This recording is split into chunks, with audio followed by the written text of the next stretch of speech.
Hello everybody, I'm Jenny Grimmett and I'm really excited to be giving you these presentations, but I'm also really bummed that I'm not there with you in order to be part of what's going on this weekend.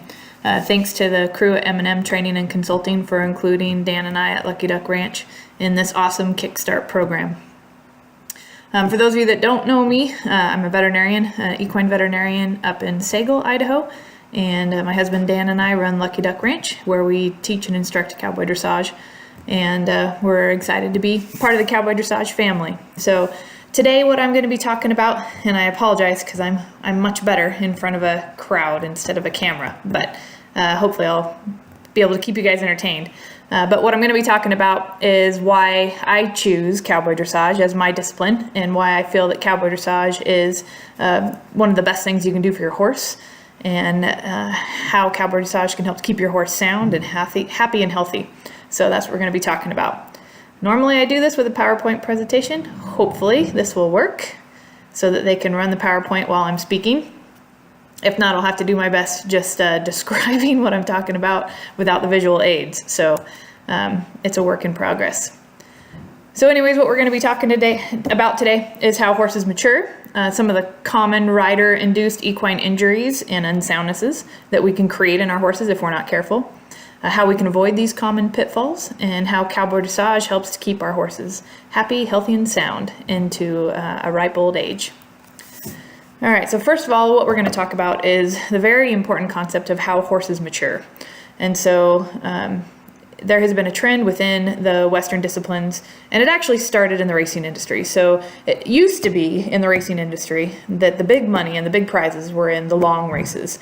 And so those were run, they were kind of an endurance race for thoroughbreds, and they were run over a long distance, sometimes 3 to 5 miles. The problem is that it's hard to have a crowd be able to watch a whole race. So people would gather at the end of the race to see who had won, but they were losing participation from the crowds and watching the races. So in their genius, they came up with a great idea. Let's make it a smaller circular racetrack.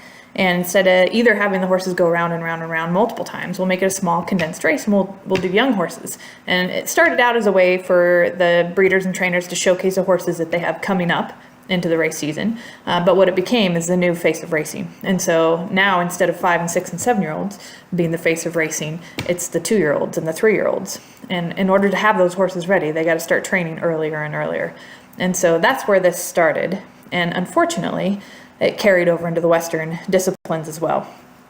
And so the idea started to become, because of our stock horses are bred so that they're big and thick and meaty, and they grow pretty quickly. And so the idea became that those horses just mature faster, which is why we're able to get them under saddle earlier. And I will tell you across the board that is absolutely not true.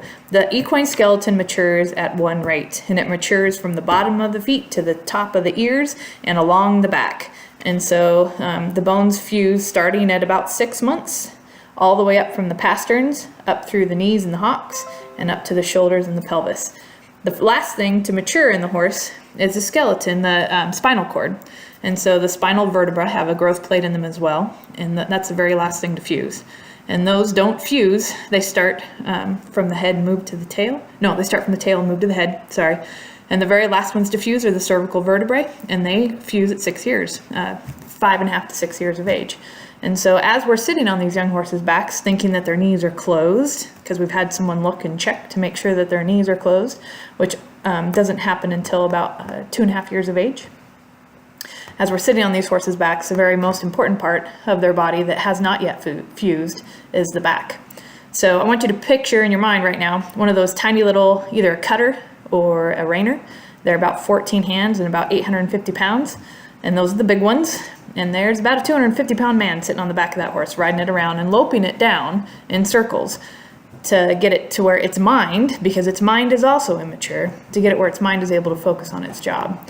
So we're absolutely destroying our horses by not understanding and not taking into account the rate of fusion in the equine skeleton. So it's really, really important that we understand that. In cowboy dressage, there are no futurities. We have maturities where we honor the horse that has been brought along slowly and is able to perform long into their life. Like in classical dressage, in true classical dressage, not modern competitive dressage, In true classical dressage, like you see at the Spanish riding school, those horses aren't started under saddle till they're 4.5 or 5, and they're certainly not in the performances until then, until they're able to be backed, and as far as having a rider on their back, and to be able to carry a rider without causing any damage. Those horses are so expensive and they're so well cared for that they're very careful with those horses. So rather than just injecting the hocks so that they can't show us that they're in pain and retiring them at 6 years of age to the breeding shed, they're actually taking care of those horses all the way along. What a concept. All right, so cowboy dressage, like I said, no futurities in cowboy dressage. We limit the number of classes that each horse can do in a day. And so there are only 4 tests that a horse can ride in a day at any gathering. And that does not count freestyle. That's the one exclusion to that rule. You can also do 2 on the ground classes. So you can do 2 ground classes and 4 riding classes for one horse. And it doesn't matter how many people are showing that horse, there's a limit to what the horse can do. And that's because we're trying to take care of our horses in cowboy dressage. And so there's no loping your horse down. There's no getting up at 3 a.m. and starting to lunge the horse until you can get on and ride them in a class.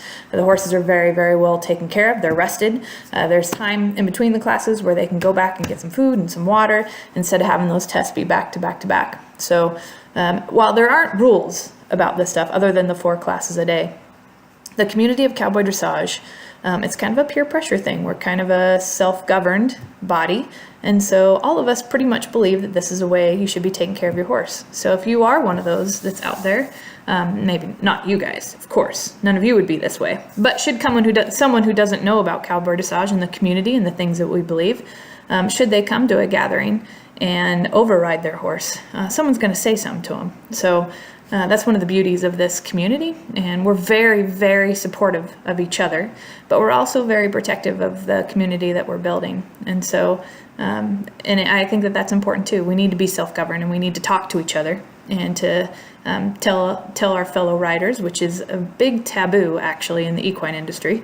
As any of you who have been to horse shows would know, you don't go up and tell someone their business, and we do it politely, but it is important that we are self-governing and taking care of our community, and that's the way it's going to stay the way that it is right now, which is important. Okay, so we're going to move on to talk a little bit about some of the common lamenesses that we see in Western performance horses. And so I'm going to assume that most of us that have come to cowboy dressage have come from one of the other Western disciplines. We have a few classical dressage riders in our community of cowboy dressage, but most of the rest of us came from somewhere in the Western community. And so reining, cutting cow horses, or Western pleasure horses like the AQHA show horses, or if you're from one of the other breed disciplines as well. So in the reining, cutting, and cow horse world, and these are from the AAEP, which is the American Association of Equine Practitioners Proceedings from 2001. This was an article written up for their final conference, and it was discussing these are the lamenesses that we see in this discipline of horses. And so as veterinarians, we know what we're doing to these horses, and we talk about it, and we talk about how to treat it. What I'd like to see is that we start, as an association, start talking about how to prevent it. So in our Western performance horses, reining, cutting cow horses, most of our lamenesses are caused by repetitive concussion and fatigue, and so loping those horses down, basically. On the front end lamenesses, we see navicular or caudal heel pain syndrome, just from the concussion of hitting the ground over and over again. We also see suspensory ligament injury. That's more common in the cutting horses because they're working them in that super deep sand. The horses have to build up the strength to be able to handle that deep sand, and the suspensory ligament is the most common way that they injure that, or from hitting as they cross over. They'll hit their suspensory ligament and cause damage that way. In the hind end, of course, distal hock joint pain.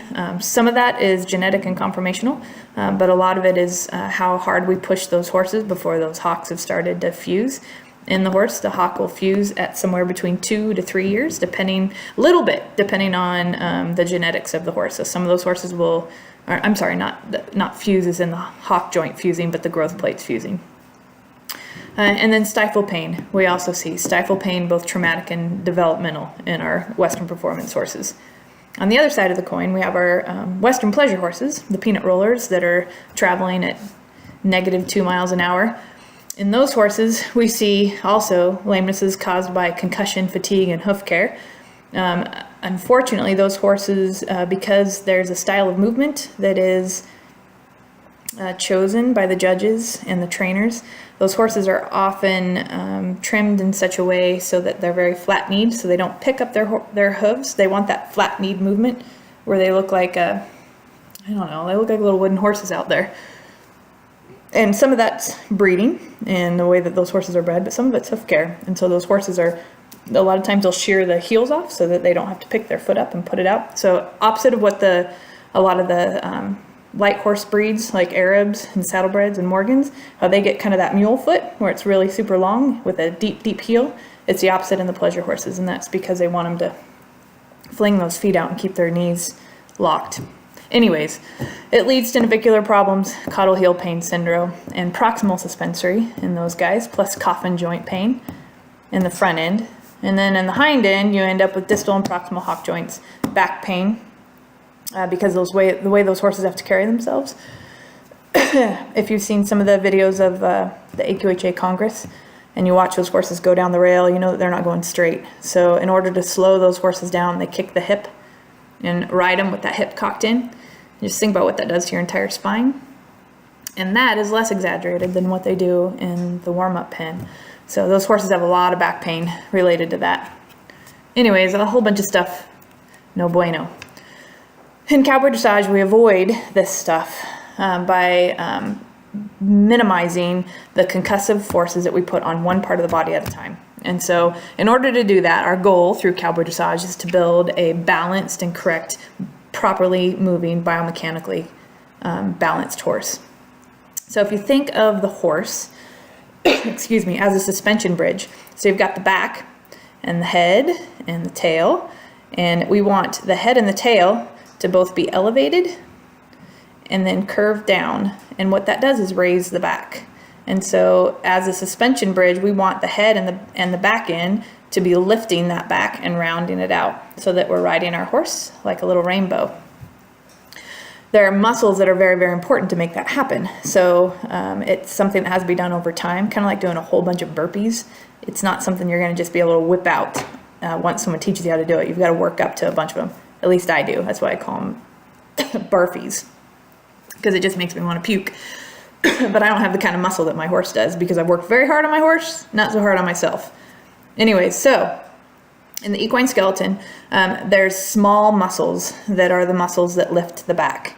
And there's large muscles that cause the back to drop. So what we're trying to do is keep these muscles that are causing the back to drop. We want to keep them limp and ragdolly and loose and limber so that they're not pulling the back into hollowness. And we want those little muscles that are harder to keep developed, we want those to help push the back up. So there are no shortcuts to this. There's no strapping on a Pessoa or draw reins or something like that. This is something that you have to teach the horse to move properly underneath you, and it takes a lot of time, and it's a very slow process. Okay, so moving on from that and from balance on the horse, we're going to talk a little bit about our bit choices in the light hands and the damage that we can do in our horse's mouth if we're not careful with our hands. I'm trying to watch my time, make sure I don't run out of too much time either. Okay, so they're also from the AAEP proceedings in, this is actually from Equine Veterinary Education. Sorry, Equine Veterinary Education, which is an AAEP periodical in 2011. They published an article talking about damage to the bars of the horse, which is the part where the bit lays, as well as the teeth. And there's been several studies to show that, one study showed that in 87% of domestic mandibles that they looked at I assume it was at a slaughter or rendering plant. This was done over in Europe, I believe. 80% of those horses, 87%, had damage either to the bit, to the bars from the bit, or to the teeth. And this is from overuse of the hands causing, you can think of it as shin splints.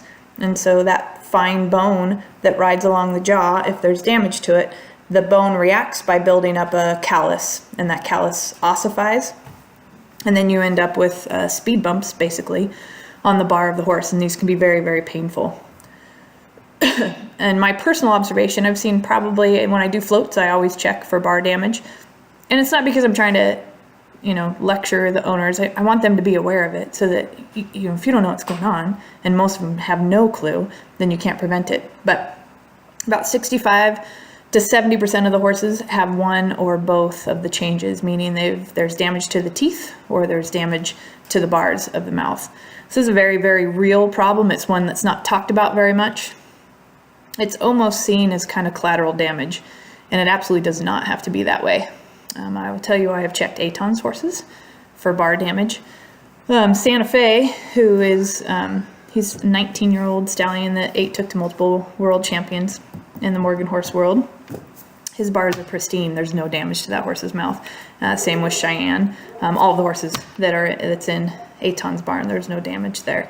And so that speaks to how soft and light he is with his hands. It doesn't mean that you don't sometimes firm up on your horse. Sometimes you have to, but it has to be done the right way. This is typically repetitive damage that is done to the horse, causing these changes in the bars. So in cowboy dressage, we're really promoting no shortcuts, light hands, and no hanging on the horse's mouth. I can't tell you how many dressage horses that I've seen that are supposed to be really light and really responsive because of the constant contact that a lot of those dressage riders ride with. Those horses have some of the worst bars that I've worked on. So you can also see tongue damage from a snaffle bit. You can see all kinds of problems, but the bar damage is the one that I see the most commonly. And people ask me all the time, what kind of bit is it that causes that kind of damage? And I'll tell you, any bit can do it. A snaffle bit can do it. But the most common ones that I see that put the most pressure on the bars in a form that the horse can't get away from is chain bits and twisted wires and gag bits. And so especially some of the gaming horse community, some of them that ride with those twisted wire gag bits, those horses have a lot of damage on their bars. Okay, but the biggest culprit to damage on the horse's mouth is our hands. And so any bit in the right hands can be either hard or mild. Okay, so in cowboy dressage, our goal is for soft feel and self-carriage with an emphasis on soft feel, soft hands, and light contact with the bit, with the end goal being towards self-carriage, where the horse is carrying himself. We recognize and reward softness in our competitions, at our gatherings. And at the bottom of the scorecard, and Marcia or David Lee, I'm sure, is going to be talking about the bottom of the scorecard and the things that are rewarded in cowboy dressage. But softness and partnership and soft feel is one of your big scores. And we reward that because we believe in it, and we believe that that is the goal of every cowboy dressage rider. All right, so I've got a few more minutes. We're going to talk about back damage. And here I'm talking about the lordosis, which is the sway back that you see in a lot of older horses. Now there's some of that's conformation, some of that's just horses with long backs, but there's so much we can do to be, just like in people, promoting good posture to prevent some of that damage from happening. And that's part of that, when I was talking about the suspensory bridge and building up the back, that's part of avoiding some of the damage that we see in our horses. So there's a few things that will really predispose a horse to having lordosis and sway back. Genetics and conformation, like I said, long-backed horses. Saddle fit, chronic saddle fit pain will cause a horse to drop its back and keep lowering its back, and that can lead to chronic problems in the back. An early workload, remember I said that the vertebrae are the very last things to fuse. We're seeing more and more, and whether it's more common or more recognized, I don't know, but more and more we're seeing kissing spines as an issue in our Western horses. It used to be something that was typically more seen in jumping horses and hunter jumpers, but we're seeing it more and more in our Western horses. And I gotta believe it's those big old dudes riding these little tiny horses around before they're even 2 years old that's causing that problem. So definitely something to avoid. An unbalanced rider can also cause back problems. If you have a rider that sits chronically to one side, it'll fatigue the horse's back, and it can cause all kinds of lameness issues and back issues as well, or a hollow undercarriage. So kissing spines, if you look at the horse's back, and again, I'm hoping you guys are seeing these slides, but if you look at the spines, you can see the dorsal processes coming up, and you can, kissing spines is where you have bony buildup between those dorsal processes, and so it's bone-on-bone arthritis, basically is what that is, and it's incredibly painful. In horses, this will often manifest as a horse that starts fighting to be saddled or to be mounted, or starts bucking. So those are all ways that you can see these kissing spines show up in a horse. Okay, so in one of the ways that we can prevent this and help these horses, even if you have a horse that has some kissing spine issues, if we can build the horse's back so that he's riding with a rounded back instead of a hollowed back, we can help to avoid a lot of those issues. And so we have to be cognizant as riders when we have false collection, which you'll see a lot if it's pushed too early, where the horse's head is up and the neck is bent and the poll, their horse is broken at the poll, but they're dropping their shoulders. The best place for you to see that would be on a saddle seat horse, because that's how they're trained. That's how they're supposed to be carrying themselves. What we want is our horses rounding up through their entire back. You can't round the horse's back just by kicking them in the belly with your spurs. That actually causes the back to hollow. The only way to properly round the horse's back, like I mentioned with the suspension bridge, is elevation of the withers and elevation of the croup that pushes that horse's back up into a round position. Let's see, one of the other things that can show up with a hollow back horse is what we call hunter's bump, and that's that arthritis at the sacroiliac junction, and that's from a horse that's traveling with their croup sticking out instead of with their butt up underneath them. So again, one of the things that in our cowboy dressage horses that we're trying really hard to avoid. The other thing that we see is in back pain that's a common problem with improper riding is dropped withers. And this is usually caused by saddle fit, but it can just be an unbalanced rider that's putting too much pressure on the front of the horse, leaning forward, those kinds of things, and not riding the horse forward and lifting the withers. Dropped withers, a lot of people will talk about that in an older horse where you've got loss of the top line. And usually that's a horse with they're getting pinched behind the shoulders, so they're moving their shoulders away from the saddle, and that causes hollowing of the back and can cause chronic back issues. And so, but raising the withers and riding the horse forward will correct that problem. So I'll tell you a personal story. Most of the things that I've learned about in horsemanship and saddle fit and all this, it doesn't come from veterinary medicine. I mean, there's some of it out there, but a lot of this stuff is from personal experience. And so I have my 15-year-old gelding Chico. I had all kinds of saddle fit issues with him for years. And he had it started when he was about 8 or 9 years old, started having horrible hollows behind his shoulders. And everyone that I talked to said, well, that's just him. That's his breed. He's got really high withers. That's just the way he's going to be. And so I tried all kinds of things to pad those saddles, and he wouldn't believe the pads that I went through to try and fix it so that my saddles would fit, because at the time I couldn't afford a brand new expensive saddle. But what I found out is it wasn't the saddle anyways. It was the way he was being ridden. So at that point, I had not found cowboy dressage yet, and so I was just mostly trail riding in my free time, which at that point in my life I didn't have very much of it at all, and trying my best to do some training, which was, again, hit and miss. I didn't know what I was doing. So my horse was riding around hollowed back all the time, and he lost all of the muscles there. So after 2 years of reconditioning and cowboy dressage, all of a sudden I didn't need the fancy pads anymore, and I didn't need a brand new saddle, and everything was fitting him better. And now he's got a really nice back, and that's not because of my saddle, and it's not because of feeding him a whole bunch to get him fat up there, fill his top line. It's because of the work that we've done with cowboy dressage. So it changed the way he walks around the pasture, actually. It's just like with us, we have to work on our posture, and if you don't work on it, you use it or lose it, and those muscles will go away, and then go away pretty quickly.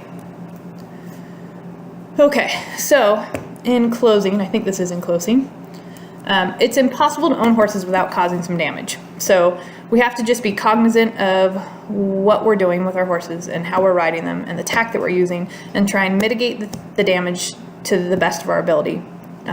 But horses living with humans and being ridden is not natural. And so if you're trying to keep your horse's environment as natural as possible, just the fact that you're riding them, you just have to realize that this is how we keep domestic horses, and it's our duty to do it in a way that keeps them as healthy and happy as possible.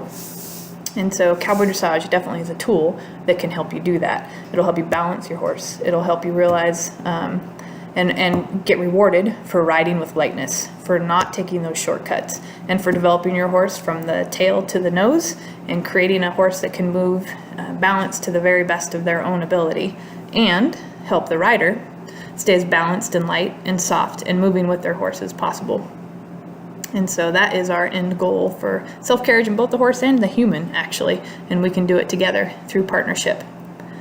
So through cowboy dressage, we work towards all those things.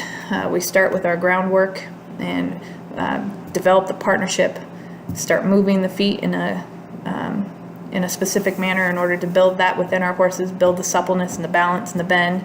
We create the forward, and then from the saddle we start creating bend and suppleness, with the ultimate goal of working towards soft feel and self-carriage. So that is about it, and 25 minutes. I got just enough time for a few questions, so hopefully Marcia can reach me by phone and I can answer a few of your questions. If not, feel free to contact me through Facebook or email, which is drgrimmett@live.com. That's drgrimmett@live.com.